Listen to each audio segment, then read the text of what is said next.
Lecture 7 chapter 4 ampere circuital law. अगर हमारे पास ऐसे एक करंट है, ठीक है, एंड उसके लिए अगर हम ऐसे एक लूप लेते हैं तो ये जो है यहाँ पर हमें क्या, एक तो मैग्नेटिक फील्ड देखने को मिलेगा कि जो करंट है तो वो अपने आसपास सराउंडिंग एरिया में मैग्नेटिक फील्ड क्रिएट कर रहा होगा, तो हमें मैग्नेटिक फील्ड भी देखने को मिलेगा। तो यहाँ पे अगर हम ये जो लूप है इसको स्मॉल एलिमेंट्स में सोचे, सपोज यहाँ से ये एक एलिमेंट, ये दूसरा एलिमेंट, या ये एक एलिमेंट, तो ऐसे डिफरेंट डिफरेंट स्मॉल एलिमेंट्स में अगर हम इसको सोचते हैं एंड यहाँ पे हम उसका सपोज टेंजेंशियल कंपोनेंट लेते हैं, ठीक है क्या, तो कि जो हमारा मैग्नेटिक फील्ड है उसका टेंजेंशियल कंपोनेंट लेते हैं, उस टेंजेंशियल कंपोनेंट को क्या बोलते हैं, बीटी। तो इसका जो टेंजेंशियल कंपोनेंट एंड जो लेंथ हो इसका हमारा एलिमेंट का वो क्या हो, डीएल, एंड इन दोनों का अगर हम मल्टीप्लाई करें यानी कि बी एंड डीएल, इसका मल्टीप्लाई करते हैं तो वो क्या, बी डीएल कॉस जीरो। तो यहाँ पे जो हमें मिलेगा वो क्या, तो कि बी टी डी एल होगा, कि जहां पर ये जो है वो टेंजेंशियल कंपोनेंट एंड ये हमारा एलिमेंट है। तो यहाँ पे देखो कि ये ऐसे पूरा सर्कल बन रहा है, बट इस पूरे सर्कल में हम क्या पूरा तो नहीं लेंगे, तो ऐसे स्मॉल स्मॉल एलिमेंट्स लेंगे कि ये चलो स्मॉल स्मॉल एलिमेंट्स करके सबका प्लस करेंगे। बट अभी सबका प्लस करने के लिए हम क्या नॉर्मल डायरेक्ट इंटीग्रेशन भी तो कर सकते हैं। सो एम्पियर के लॉ के अकॉर्डिंग क्या था कि अगर हम ऐसा करते हैं तो ये बी टी डी एल, ये जो उसका टेंजेंशियल कंपोनेंट एंड जो एलिमेंट था, उन दोनों का जो मल्टीप्लीकेशन आता है, वो मल्टीप्लीकेशन जो है वो उसका टोटल करंट एंड उसका परमिएबिलिटी जो है, मैग्नेटिक परमिएबिलिटी, उसके प्रोडक्ट के इक्वल आता है। यहाँ पे कि जैसे देखो इंटीग्रेशन करेंगे तो ये पूरा ऐसे एक सर्कल का मिल जाएगा हमें, तो हम इसको इंटीग्रेट कर देते हैं, बट ये क्लोज लूप है इसीलिए यहाँ पर क्या, तो कि ऐसे क्लोज वाला साइन किया है एंड क्या आ गया, बी डॉट डीएल, तो वो इक्वल टू में क्या था, म्यू नॉट सिग्मा आई। तो ये सिग्मा आई क्या है, तो कि ये टोटल करंट है। तो यहाँ पर जो है क्या बोला था, तो कि जो हमारा लाइन इंटीग्रेशन होगा इसके लिए जो हम लाइन इंटीग्रेशन करते हैं क्लोज लूप के लिए, वो किसके इक्वल होगा, तो कि product of algebraic sum of electric currents by the loop and magnetic permeability. तो यहाँ पे किसके इक्वल होगा, तो कि algebraic sum of electric currents and magnetic permeability की, यहाँ पर कि टोटल जो उसका करंट है वो एंड मैग्नेटिक परमिएबिलिटी, इन दोनों के प्रोडक्ट के इक्वल होता है। तो यहाँ पे सिर्फ करना क्या है, एक करंट मिला है, ऐसे लूप है, मैग्नेटिक फील्ड का टेंजेंशियल कंपोनेंट लिया है एंड उसका जो है हमारा ये एलिमेंट का जो लेंथ है उससे मल्टीप्लाई किया, तो हमें म्यू नॉट सिग्मा आई के जितना मिलेगा अगर हम इस पूरे सर्कल के लिए लेते हैं। तो अगर चलो हम इसको सर्कल अज्यूम करते हैं तो हम डीएल जो है कि लाइक इंटीग्रेशन लेंगे तो ये पूरे ऐसे कंपोनेंट्स मिलकर क्या एक सर्कल ही बनने वाला होगा हमारा। तो सर्कल के लिए जो सर्कमफेरेंस है वही आ जाएगा, ऐसा बोल सकते हैं। तो क्या 2πr लिख सकते हैं डीएल की जगह इंटीग्रेशन के लिए। तो यहाँ पे जो है फिर क्या आ जाएगा, म्यू नॉट आई, एंड ये जो है अगर हमें मैग्नेटिक फील्ड फाइंड करना है तो ये 2πr यहाँ मल्टीप्लाई इक्वल टू के यहाँ आएगा तो डिवीजन में आ जाएगा, तो b इक्वल्स टू क्या हो गया, तो कि mu not I upon 2πr। And इसमें जो हमने सिग्मा आई लिया था, ये सिग्मा आई क्या था, तो कि सिग्मा आई जो है वो टोटल करंट है, कि टोटल उसके लिए उसके इनसाइड में जितना करंट है वो पूरा आएगा, ठीक है। इसके अलावा अगर हम देखें तो एम्पियर्स लॉ जो है इसके लिए अगर हमें साइन कन्वेंशन देखना है तो वो हम राइट हैंड रूल के अकॉर्डिंग देख सकते हैं। एक चीज जो याद रखनी हो, जैसे हमने इलेक्ट्रिक वाले में देखा था कि हमारे पास दो लॉ थे, एक तो कुलम्स लॉ था एंड एक गाउस लॉ था, तो वैसे ही यहाँ पर मैग्नेटिक वाले में भी हमारे पास दो लॉ है, एक तो हमारे पास बायो-सावर्ट्स लॉ है एंड सेकेंडली हमारे पास एम्पियर सर्किटल लॉ है। तो जिस तरह से इलेक्ट्रिसिटी में गाउस लॉ था उसी तरह से यहाँ पर मैग्नेटिक वाले में हमारा एम्पियर सर्किटल लॉ है। नेक्स्ट, बहुत सारे केसेस में एम्पियर सर्किटल लॉ का यूज करना बहुत ही ज्यादा इजी होता है। जैसे ऐसा किस केस में होता है, अगर हम ये देखें तो कि बहुत सारी जगहों पर, जैसे अगर हम कोई भी क्लोज्ड लूप लेते हैं तो उस क्लोज्ड लूप के हर एक पॉइंट पे ये तीन में से कोई भी कंडीशन अगर हमें देखने को मिले तो यूज इजी हो जाता है। जैसे एक तो क्या है, तो कि जो मैग्नेटिक फील्ड होगा वो लूप से कैसा होगा, टेंजेंशियल होगा, बट इसमें मैग्नेटिक फील्ड साथ में क्या होगा, नॉन जीरो, यानी कि अगर मैग्नेटिक फील्ड हमारा नॉन जीरो है एंड वो लूप से टेंजेंशियल हो उस टाइम पे।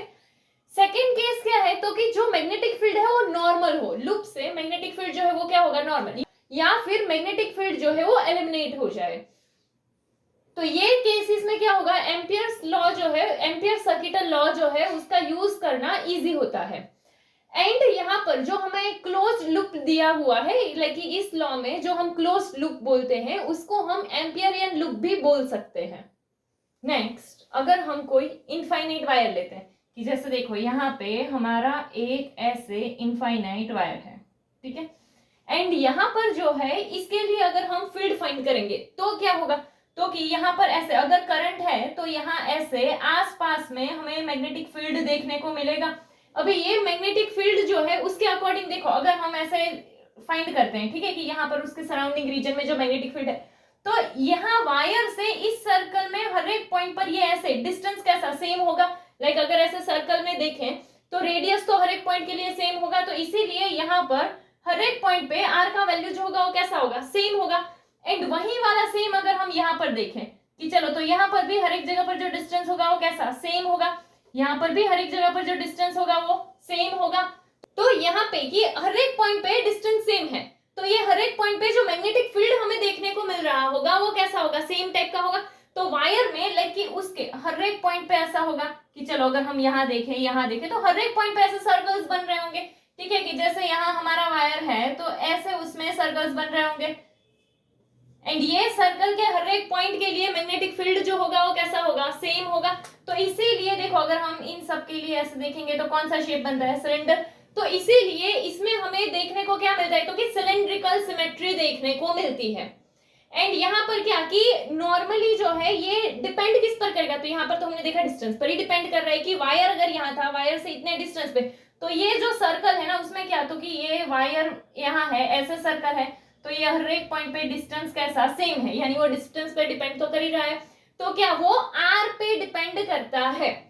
तो ये चीज पता चल गई कि इनफाइनाइट वायर है उसके लिए अगर हम सेम डिस्टेंस वाला देखेंगे तो वो हर एक जगह पर हमें मैग्नेटिक फील्ड का मैग्नीट्यूड सेम मिलेगा, यानी कि वो सिलेंड्रिकल सिमेट्री शो करेगा।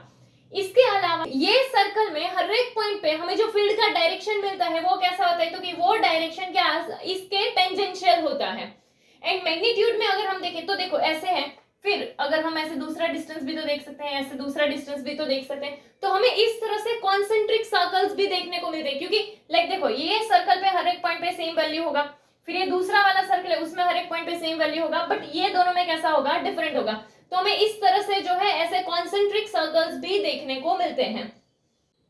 इसके अलावा अगर हम देखें तो वायर जो है, ये सपोज वायर जो है ना वो हमारा क्या हो, इनफाइनाइट वायर हो, यानी क्या देखो ऐसे यहाँ से भी वो है एंड ऐसे भी है, इनफाइनाइट वायर है।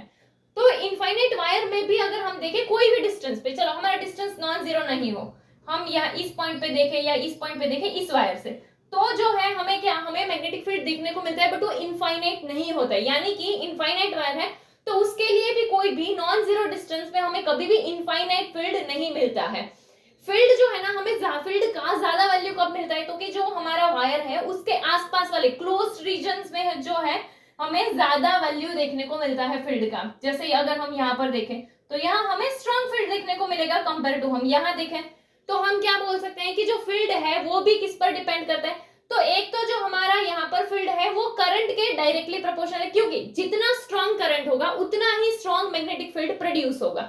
तो इसीलिए करंट के क्या है, डायरेक्टली प्रोपोर्शनल है। एंड फिर हमने यहाँ डिस्टेंस के अकॉर्डिंग देखा था, तो डिस्टेंस के लिए क्या होता है, वो इनवर्सली प्रोपोर्शनल होता है। तो ये 3 पॉइंट पता चल गए। एक तो मेन चीज जो देखना था सिलेंड्रिकल सिमेट्री शो करता है, सेकेंडली उसमें हमें कॉन्सेंट्रिक सर्कल्स देखने को मिलते हैं, एंड वो किस पर डिपेंड करता है, तो कि ये ऐसे आर कोऑर्डिनेट पे डिपेंड करता है, एंड उसका वैल्यू इनफाइनाइट नहीं होता है, कोई भी अगर हम नॉन जीरो डिस्टेंस देखते हैं तो वैल्यू इनफाइनाइट नहीं होता है। करंट जो है वो करंट के कैसे है, तो कि डायरेक्टली प्रोपोर्शनल है, एंड अगर हम डिस्टेंस देखते हैं तो डिस्टेंस के कैसे, इनवर्सली प्रोपोर्शनल है। नेक्स्ट, मैग्नेटिक फील्ड का डायरेक्शन फाइंड करने के लिए एक रूल है जो जिसका नाम क्या है, तो कि राइट हैंड रूल। अभी इसके लिए क्या करना है, वो तो कि जो कोई भी वायर है उसको हम राइट हैंड में रखेंगे, एंड उसके लिए क्या होगा, तो कि थंब जो है उसे ऐसे रखेंगे कि थंब जो है वो क्या शो कर रहा हो, तो कि थंब हमें करंट का डायरेक्शन शो कर रहा हो, एंड जो हमारी कर्व फिंगर्स होगी वो क्या शो करेगी, मैग्नेटिक फील्ड का डायरेक्शन शो करेगी। थंब जो है वो क्या शो कर रहा है, तो कि करंट का डायरेक्शन शो कर रहा है, जैसे ऐसे थंब है तो ये क्या होगा, करंट का डायरेक्शन, एंड जो हमारी फिंगर्स है वो क्या शो कर रही है, मैग्नेटिक फील्ड, यानी कि यहाँ से इस तरह से हमारी फिंगर्स इस तरह से कर्व हो रही है, तो मैग्नेटिक फील्ड का डायरेक्शन क्या होगा, ये होगा। जैसे इसके लिए अगर हम देखें कि चलो यहां से ऐसे करंट फ्लो हो रहा है, तो ये करंट का डायरेक्शन, एंड जब हम ऐसे इसको फिंगर्स को ऐसे कर्व करेंगे तो क्या होगा, तो कि हमारा जो मैग्नेटिक फील्ड का डायरेक्शन वो इस साइड आएगा। सपोज कि ये हमारा वायर है, तो वैसे ही कि जैसे ये हमारा वायर है, ये करंट का डायरेक्शन है, तो देखो ऐसे हो गया, ये थंब जो है वो करंट का डायरेक्शन शो कर रहा है। फिर इस वायर को हम ऐसे हाथ में रखेंगे, ठीक है, इस टाइप से, तो ये जो कर्व फिंगर्स है वो ऐसे आ रही है, तो ये कर्व फिंगर्स क्या, तो कि यहाँ ऐसे मैग्नेटिक फील्ड का डायरेक्शन शो कर रही है कि चलो यहाँ से ऐसे एंड यहाँ से ऐसे, तो ये हमारा क्या हो गया, मैग्नेटिक फील्ड का डायरेक्शन।